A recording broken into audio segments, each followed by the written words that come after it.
أن عمر رضي الله عنه قال إن رسول الله غلبه الوجع حسبنا كتاب الله، وذلك أن النبي صلى الله عليه وسلم قال ائتوني بدوات أكتب لكم كتابا لا تضلوا بعده أبدا، فقال عمر حسبنا كتاب الله إن رسول الله قد بلغه الوجع. اليوم تكلم، هل تكلم بوعي أم غلب عليه الوجع؟ لا، غلب عليك أنت الوجع. لا، غلب عليك أنت الوجع. أرجوك. لا شيخنا، هذه منا طعن فيني. غلب عليه الوجع يا دكتور. لا شيخنا أنا أرجو من كل متصل أن يلزم حدود الأدب. أرجو من كل متصل أن يلزم حدود الأدب. انتبهي يا أمة الإسلام، هذا عثمان الخميس يتكلم عن رزية يوم الخميس ولا يدري ماذا يفعل. إنه يدافع عن عمر بن الخطاب، ولكن حقيقة هل ما حدث في رزية يوم الخميس يقرأ بهذه الطريقة؟ وعالم آخر يسمع من متصل بأن النبي محمد صلى الله عليه وسلم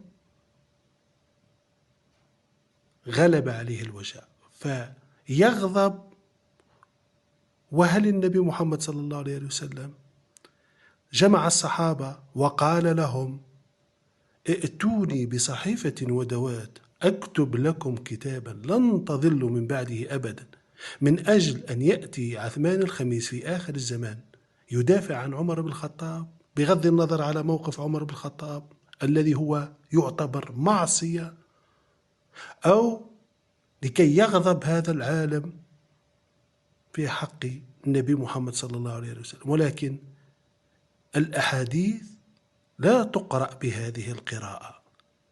الحديث يقرأ من أجل أخذ المصلحة الدنيوية والأخروية.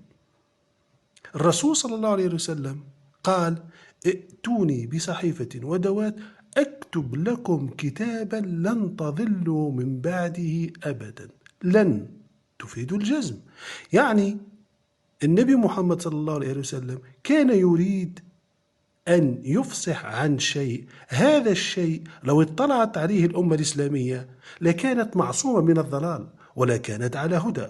السؤال المطروح الذي كان يجدر بعثمان الخميس وهذا العالم وكل العلماء، هل الأمة الإسلامية اطلعت على فحوى هذا الكتاب؟